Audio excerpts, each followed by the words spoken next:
If you could write a letter to your teenage self, what would it say? Hey dipshit, I fucking love you. P.S. You're an absolute moron, but don't worry, that doesn't change. Reply, help a pedo. Reply, do you mean, help a pedo? Or, help a pedo? Question mark. Reply, yes. Dear 13-year-old me. Hello from the future. I'm your 35 years old self. Hello. I write this to you to warn you of several things, including bad choices you make that have major repercussions for the future. First, you currently have UN-diagnosed ADD. I know you think you are just lazy because that's what everyone is telling you, but it's ADD. Bug your mother to see a psychiatrist. Get some meds. Things will go much easier for you if you do, instead of waiting to find out until you're 30. It'll make future bosses happier as well. Hell, you might not get kicked out of your first high school because you didn't pass any of the classes and couldn't actually be bothered to go. Second, lose some goddamn weight. Start working out some more. It's much easier at the age you're at than waiting until you're older like I did. I know your mother makes some delicious meals, and you can still have them, just eat less. Third, take better care of your goddamn teeth. Trust me. Fourth, get some speech therapy. Sooner the better. I know this is unimaginable to you right now, since you are really ashamed of your stutter. You don't even want to admit that you have a problem, because that would be admitting there's something wrong with you. While you will get over that in your early 20s, that attitude will make your teenage years hell. Because you didn't go until you were 20, you had to deal with all the emotional baggage that came with it. It made your teenage years very lonely. Don't make that mistake again. Fifth, in a few years, you might meet a girl named Jenny. She will seem really friendly, and you will just be happy to have a close friend again. You will even develop a crush on her. When you do meet her, run away. Run away as fast as you can, as far as you can. She is Satan incarnate, and that friendship will turn slowly more and more emotionally abusive as the years go on. She will slowly demolish any form of self-confidence you have and convince you that all of your other friends don't really like you, that no one really likes you and they find you annoying, and all you have is her. She will have you wrapped around her finger as her substitute boyfriend, and she will fuck you over again and again. She will ruin years of your life.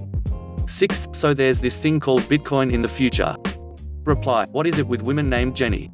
I've had 2 spectacularly bad relationships with different Jennys. Reply, Forrest Gump approved this message.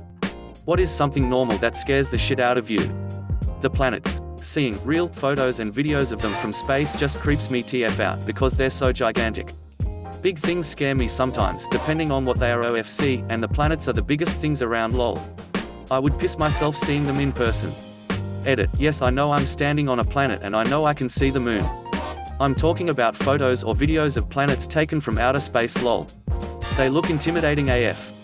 Putting my hand into the garbage disposal to clear it. No one else allowed in the kitchen because I know they'll somehow turn it on. My wife broke a glass in the sink once and it went in the garbage disposal. Clearing broken glass I couldn't see was the stupidest thing I've ever done. Reply, I always go under the sink and unplug it from the wall, and even then, I'll flick the switch on for a second to make sure that A, I did, in fact, unplug it, and B, there isn't some magical capacitor in there. Reply, please, everyone should be doing this. Y'all making me nervous. Reply, lol, I'm fine with that as long as nobody is anywhere near the switch. But my fiancé is terrified of it too, so he'll ask me to do it every time. I had to hire a handyman to install our dishwasher a few months ago. This older guy comes, reminded me a ton of my dad. So he hooks up the hoses and tells me he needs to pop a little plastic cap out of our disposal to hook the debris line to it. But he can't stick his hand in to get the cap out because he's terrified of sticking his hand in. So I tell him I'm cool with it. So he pops it from the outside and tells me to go for it while he feels around the hole to make sure it came out. Our hands brushed and he screamed so loud and high that even I jumped a good foot up in the air. We both just started dying of laughter and had to take a break for a while for his heartbeat to drop back to normal. Reply, if I wasn't working on a waste disposal right now then this would be hilarious. Aging. The thought of getting to a point where I won't be able to take care of myself anymore scares the living daylights out of me. I'm much less scared of dying than I am of outliving my ability to do anything. Reply, people think I am crazy when I tell them I don't want to live past 75. Reply, see, the problem I have with this idea is that by the time I'm 75 who knows what the world will look like. My grandma is 86 now, and she's 100% the person to have agreed with you when she was young. No way she'd want to have missed the last decade though. She loves her great-grandchildren and she's also still mobile enough to do the things she's always liked doing. I agree with the sentiment, but who knows what science will have thought of by the 2060s. Mirrors in a dark room. Like if you turn the light off in the bathroom before leaving or something. feel like that's where the veil is thinnest there for some reason. Reply, dunno if it fits here, but if you stare at your face in the mirror for more than 5 minutes with no breaks, your brain starts to change it in a very fucking strange and terrifying way. It's happening just because your brain like, oh, my face. BOOORIIIING. Reply, I mean it does sound really boring to look at yourself for 5 minutes. Reply, I would always cover my mirrors with a blanket or towel when I was a kid. Especially the big mirror that was attached to my dresser. I hated having anything facing my bed too. Absolutely pissed me off that mum would keep taking the covers off the mirrors. Like, no, leave the shit alone. I'll put them up when I need to use the mirror, and otherwise it's fine how it is. Mirrors in general can make me uneasy at times, but it's definitely in the dark that they start to bother me, and oh my god, no, I won't have any face my bed. I may have little mirrors in my room, but they go in a drawer or get put away somewhere. Otherwise, no mirrors in my room. I have no idea how I originally picked it up, but I just know it was something that I just really hated since I was really little. The sound of someone riding a skateboard on the sidewalk behind me. I don't know why, but I freeze. Edit, yes, I am also unnerved by shopping carts behind me in the supermarket. I always pull over and let them pass if they are following too close to my heels. Apparently I was Achilles in a past life. Reply, I would like to add trucks. When I am walking on a sidewalk and hear a truck coming up behind me, I die a little on the inside. Reply, TBH, I think we'd all be scared if we heard a truck directly behind us on a sidewalk, since they shouldn't be there. Reply, what if it's a truck riding a skateboard? Closing my eyes when shampooing. I've seen too many horror movies to enjoy darkness. Reply, it's an endless cycle. You close your eyes and lather your face as quick as possible, but you go too fast and open your eyes and now your eyes burn, so you close your eyes and go back under the water stream and you do it all again. This is gonna sound weird, but seeing things in the middle of the road at night. I was once driving home one night and turned a corner to see a dog in the middle of the road. Nothing weird, right? Completely normal sight in a suburb. Every instinct in my body was telling me to get the fuck out of there now.